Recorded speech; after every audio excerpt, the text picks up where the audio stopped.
Hello! For the last video in the series and in the channel overall, figured do it in the forest. I actually left Middle-earth for a moment somehow.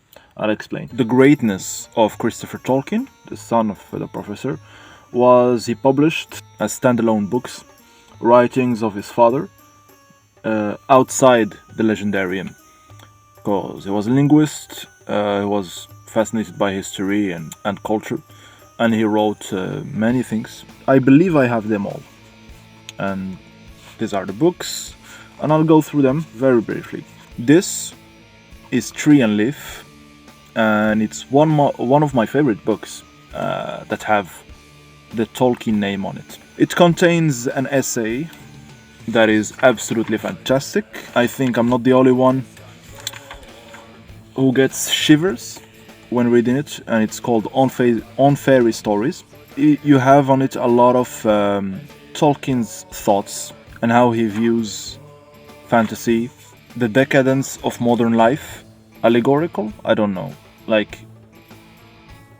when an author puts himself in a character, Live by Nagel, and it's about an artist who is really hardly struggling on finishing his painting. The conclusion is also one that brings shivers. A lot of shivers in this book. Another one is the Lay of Audron Idrun. I love hardbacks, man. I just love them. They're so sexy. Okay, enough about that. This is actually Brythonic tales and legends. When I say Brythonic, not Great Britain, but actually the northwestern part of France. It's edited by a Tolkien scholar called Verlin Flieger. Maybe there's a preface by Christopher? Yes, exactly. Note on the text by Christopher Tolkien. There's all. When it's not edited by Christopher, he's always involved. Rest in peace. What a great man. A piece of Anglo-Saxon history, and this is Finn and Hengest, and it's probably the hardest book I've ever read by Tolkien. Gets closer to his profession, which is linguistics. It's very hard to read for someone who's not trained at linguistics. So it's very academic, but I got some enjoyment from it. In the beginning of Anglo-Saxon invasion of Britain, you know, the Jutes, the Angles, the Saxons, the Frisians. As many times, Tolkien had a very unorthodox take on it, and the legend of Sigurd and Gudrun.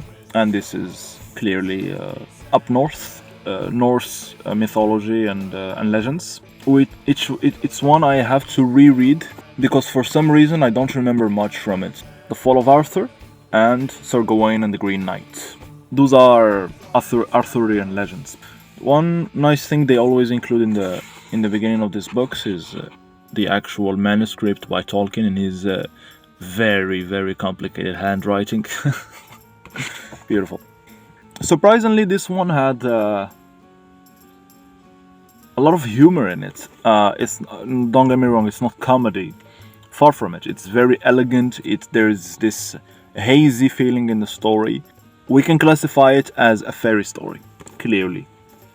There's this redundant theme in all tales like this, where passing through a forest, for example, is passing to another realm, the unseen world, the ancient world that is forgotten by most people.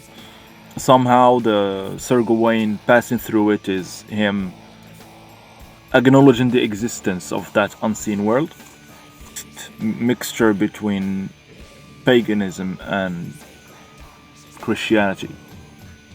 And you can't really separate the two. It's blended so well together. And Tolkien was a master on that. He was an absolute master in combining both worlds, both worldviews, in one single perspective. Sir Gawain and the Green Knight, I think, is a very, very clear example of that. And Fall of Arthur, table of contents, there is a lot of stuff that Christopher wrote in this book, besides the actual Fall of Arthur story, and it's a blend of poetry and text. And there is a whole chapter called The Unwritten Poem and its relation to the Silmarillion. It's so complex and so large that he was never able to finish it and publish it himself. You can tell from this story that there's a lot of names and character, personality and stuff like that, that he took influence from and put it into his own legendarium. Again, it's a very recurrent theme, taking many different things, like I said earlier, from paganism and Christianity, and blending it together in a way that it's so harmonious you can't even tell. It's beautiful. Well, it tells the death of King Arthur and him going to the west to an island. Those are hunters. There's a lot of similarities with Valinor, the Undying Lands in Arda, in the Legendarium. And there's this myth in the story itself that one of his knights followed him after a few years, took a boat also and went to the west. If I am not mistaken, it's Sir Gawain. And there's, in Lord of the Rings we have Frodo taking the last boat with Bilbo, Gandalf, Elrond, Galadriel, Celeborn, and going to the west. And a few years later, Sam following him. Sir Gawain and the Green Knight, I think I read it in May and June, and then literally afterwards in June, I read through the fall of Arthur. But now, very quickly, what I read way before all of this goes back to August 2022 and September, and that's the amazing Nature of Middle-earth, edited by Carl Hostetter, I think. Yeah, Carl F. Hostetter. I believe there's a foreword or an introduction note on the text, something like that, by Christopher. And the book is dedicated to him because he passed away in 2020.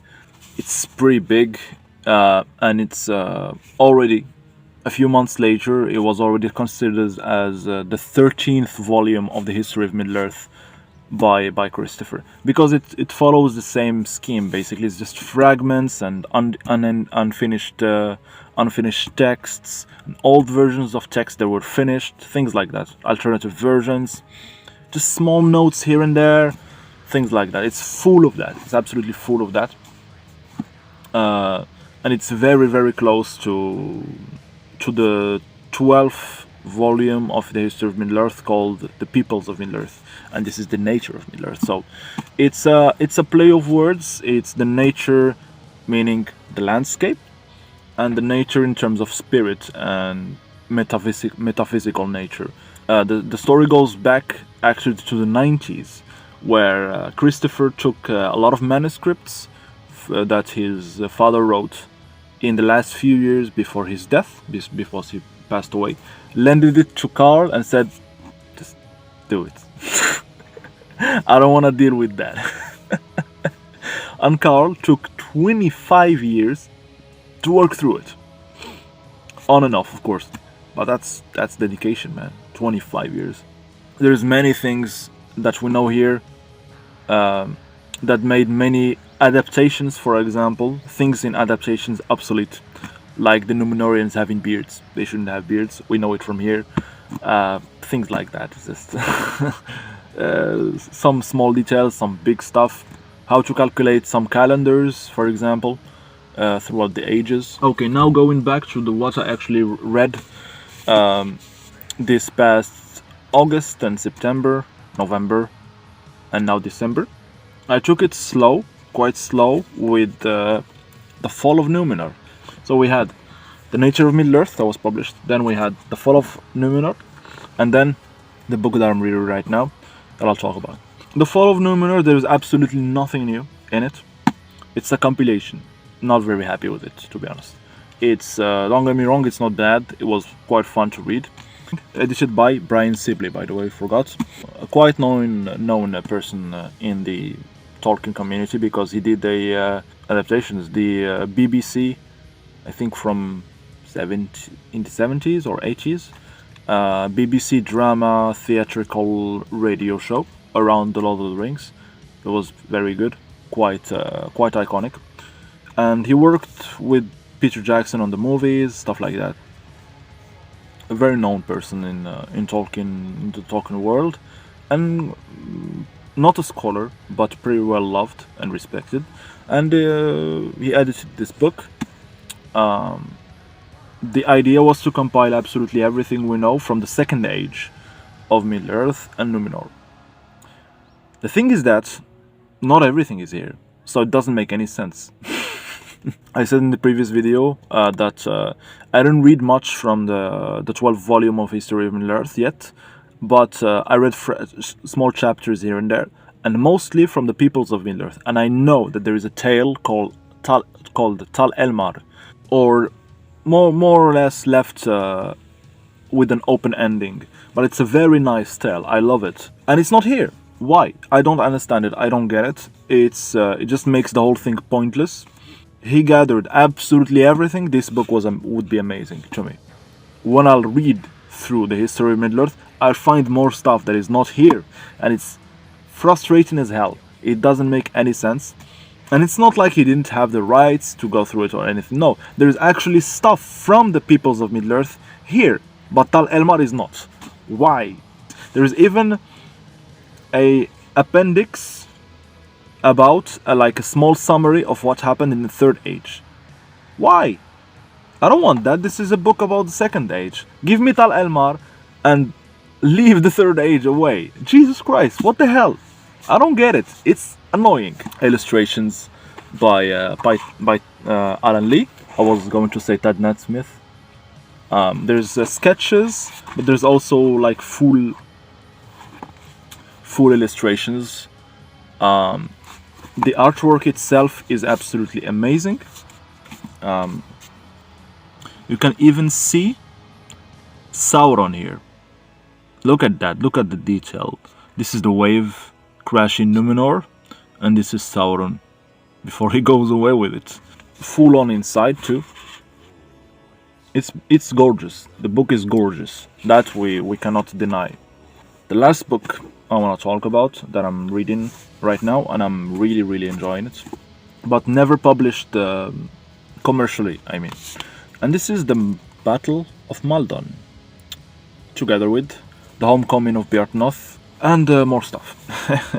Hardback edition, just absolutely sexy brown thick papers with nice sketches. I love this kind of sketches. It's amazing.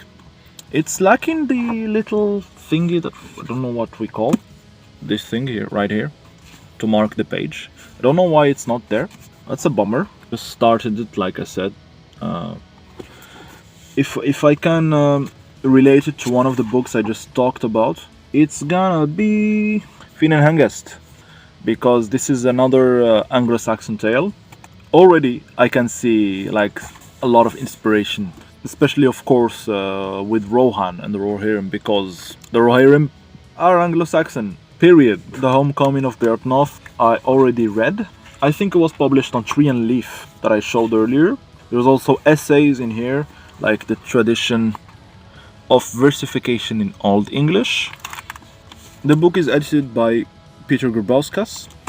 Well, with The Fall of Numenor, this is the second book where we have no input by Christopher. Once again, another manuscript by Tolkien. Beautiful. This is also appendices. Yeah, this is gonna be a fun one to read. I hope we can see more books, because there is a list out there in Wikipedia and other sites like Tolkien Deal, writings of Tolkien that were never published. I hope one day we can see more. I can add another shelf, a third shelf, so 2 shelves for Tolkien. This was the last video of Atlantean Perspective. That was fun to do, but time for me to focus my time and energy in other stuff.